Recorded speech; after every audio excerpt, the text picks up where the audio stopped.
Promotion and Consulting, located at 1 Columbus Town Center, Main Street, in between, in Virginia Beach. And I'm a 20-year veteran career counselor. I'm a 10-year coach and business consultant, running the business with my partner Marla. And as a personal online coach, I'm here to talk to you about things that matter, that affects what's going on around the world, And you can follow me on Facebook, Vimeo, YouTube, and other major social media programs. Today I'm here to highlight and discuss, I forgot to bring the book Blink by Malcolm Gladwell. The Power of Thinking Without Thinking, hopefully to help your career, commerce, culture, and creativity in the community. And this book explains what happens when you listen to your gut feel. And that's why this snap judgments are much more efficient than conscious. When you deliberate on things, think it over and over, instead of using your intuition, which is leading you towards a better decision. This book I've read actually 10 years ago, and on the ebook, and I happen to have a copy. As you look at my background, there's tons of books that I haven't actually get back to them again and browse them and get the opinions of all these writers, especially Malcolm Gladwell. He tackles a whole gamut of levels in career, commerce, community, culture, and he keeps changing the way we think in several related areas, from success to human intuition to macroeconomic trends, his curiosity. There's no boundaries in terms of giving us some ideas.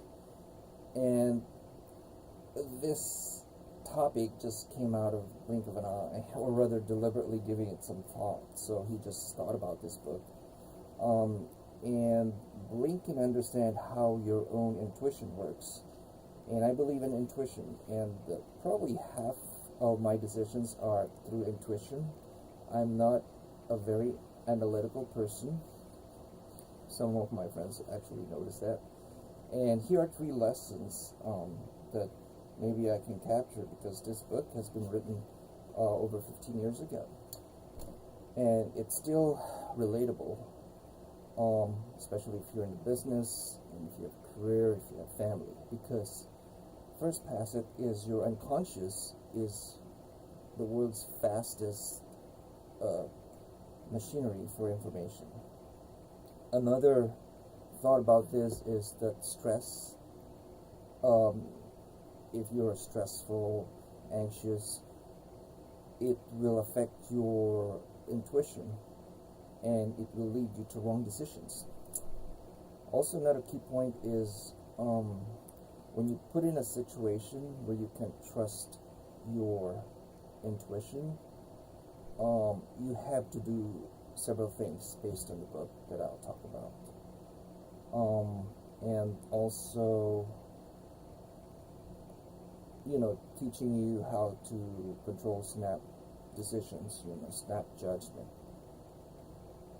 This idea really is very applicable to what we're going through in terms of making quick decisions, because we don't know. We haven't planned to a lot of these things going on in the COVID-19 situation. And one thing I learned is that your gut feel, or your unconscious, is the fastest way to filter all this information that you get on social media. And he talks about the rule that you should only make decisions when you have at least 40% that is relevant information. That's all you need, Never wait until you have 70% of the information. So if you're a researcher, this doesn't apply.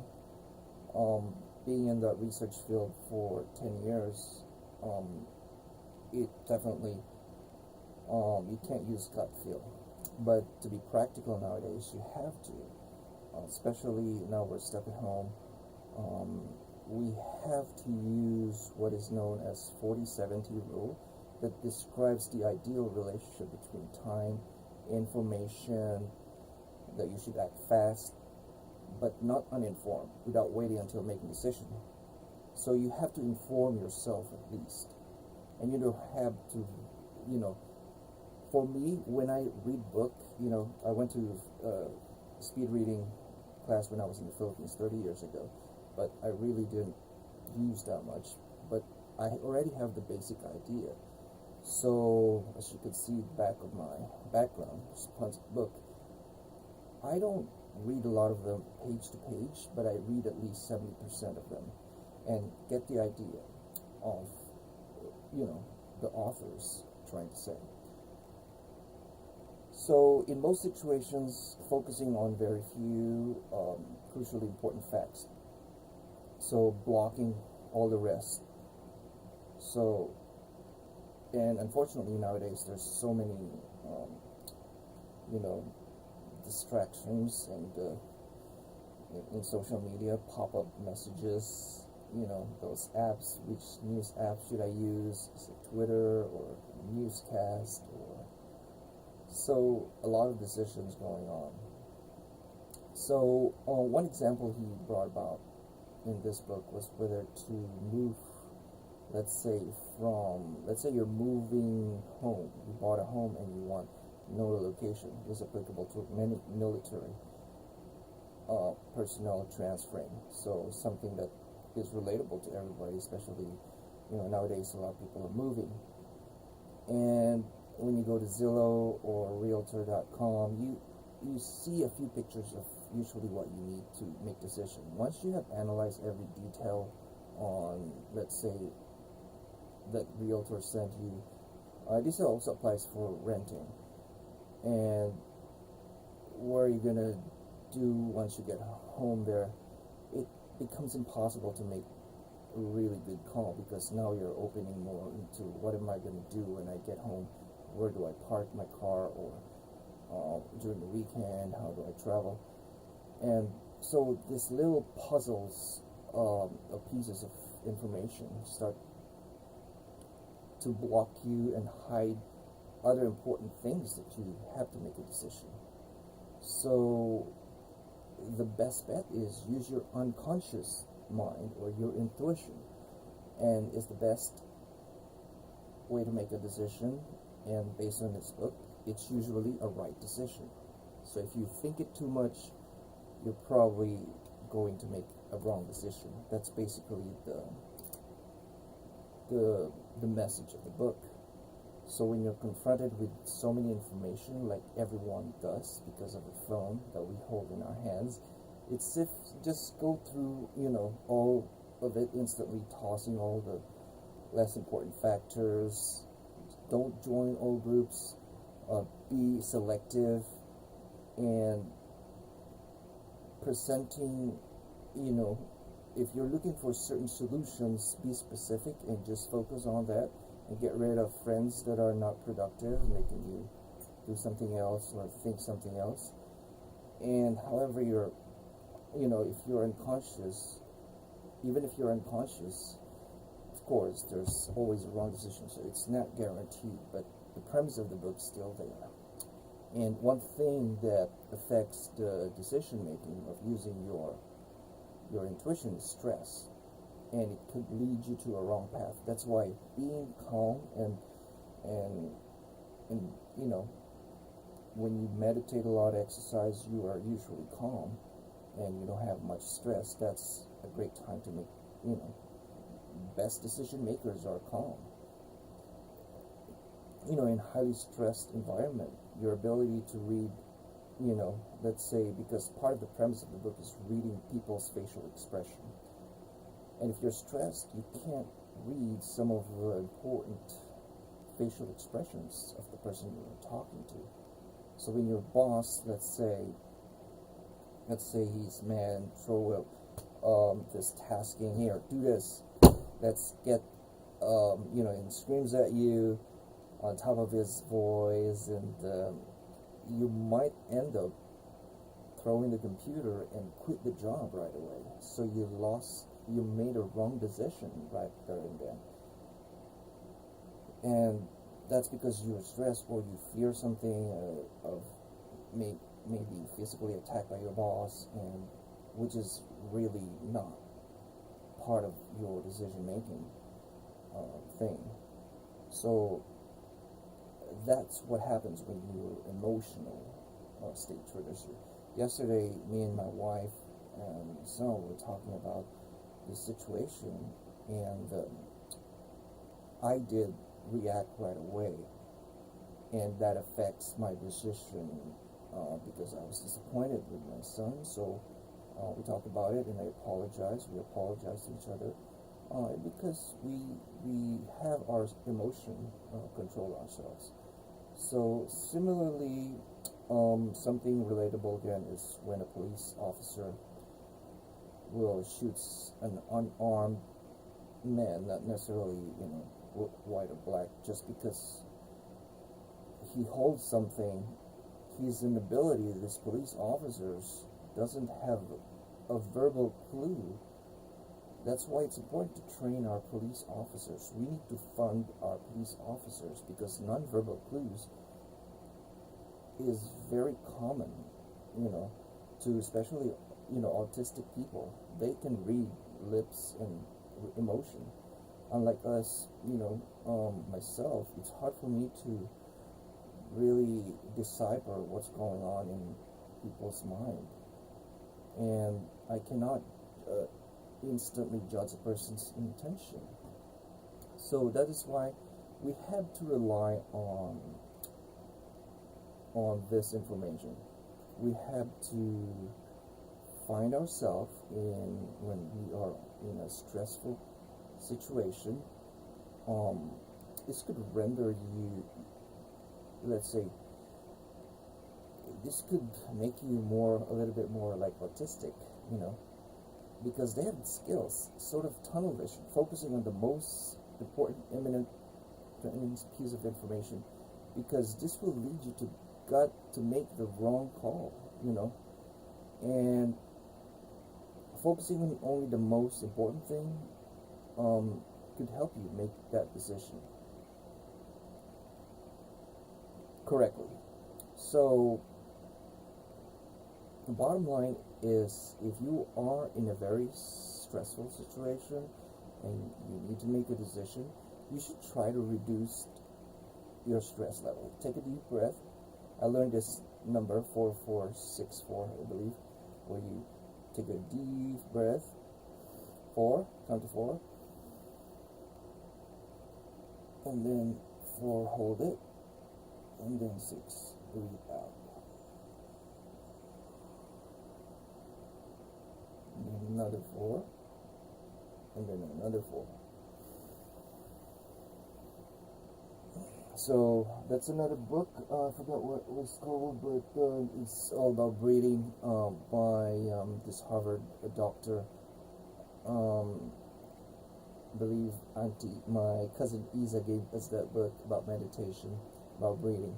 So take a walk. I walk a lot, run a lot, and just to cool off, especially before you start the day or when you're having a stretch, and breathe a few minutes and continue conversation later. After that, you're relaxed, to make your your tunnel vision go straight and focus. Another premise of the book is something that's you can relate nowadays, is about using, blocking some of your friends or using filter to irrelevant information. Cancel all those apps that you don't need, which tends to divert you to things that's not important. Because apart from stressful situations, sometimes associations are forged so deep in our brain, and that it's hard to turn them off, even though we might know they're wrong. So, for example, you might expect that, you know, every Asian is good in math, right? And so or every Fortune 500 CEOs are, you know, they're all white, they're all rich, and they're all Democrats or something like that. So all good singers has to be beautiful, you know, in order to be successful in let's say music industry. Those are affecting your vision, your tunnel vision. They artificially push you to certain wrong decision, and we all assume that all people that succeed and become influencers has to be perfect and beautiful, you know, so you stop doing what you're supposed to be doing. So let's say you're running a social media and you want to hire the best speaker. Let's say you're doing this blog and you want to create your own screen filter, so you can just see what is relevant to what your message is, from overanalyzing what you should do. So one example we gave here was, you know, I like this program, The Voice. They have this, you know, not everyone watches The Voice, so I have to explain. The judges sit on a chair and their backs are turned against the stage, and the only information they get from the singer is that their voice, you know, and if they like what they hear, they ring the buzzer and like to have the singer, you know, invite them, and they try to bargain. So basically on that premise, you know, if you are like all four of the judges there are sort of a scout talent, they only base it on their audio in making decisions. So basically the premise on this book is your decisions are heavily biased, because if you are looking at the contestants, you already have several biases. Oh, he will have, you know, he will be good for rock and roll. So you have all this decision. That's why The Voice is a good example of blocking all this bias and make use of only the relevant information, which is the voice of the talent. That's why it's called The Voice. But, you know, maybe it's true that, you know, being successful in Hollywood or recording is not all about the voice. Maybe that's not a good example. So there's a lot of examples in this book, which I only have a few minutes to talk about. So basically the premise is to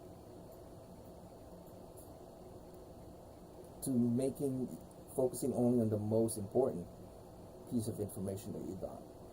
That's it. And stop making other, you know, research and overthink everything.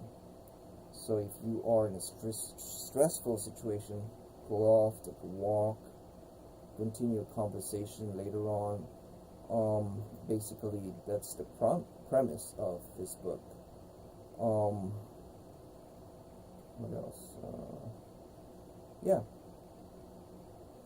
So hopefully this will give you some ideas on how to make decisions in your career, your business, your community, your creativity. I think this book applies to all facets of society. So let me know your thoughts about how this book, or how I analyze the book, how I highlight, the ideas behind the book Blink by Malcolm Gladwell that relates to your career, commerce, culture, creativity, community, and how can it impact others when you pass this to someone. So when you share this live video, I think that's already 5 minutes. Until next time, let's seek out and soak and share knowledge online with Commerce Wise and FusioonTalk. Brought to you by Emboss Creation Promotional Consulting, located at 1 Columbus Tower, between Main Street and Town Center Drive, Virginia Beach. You can text 757-362-8998 or go to embosscreation.com for all the promotional products, but go to emboss.net to reach out to the other services of Emboss Creation. So until next time, have a great run.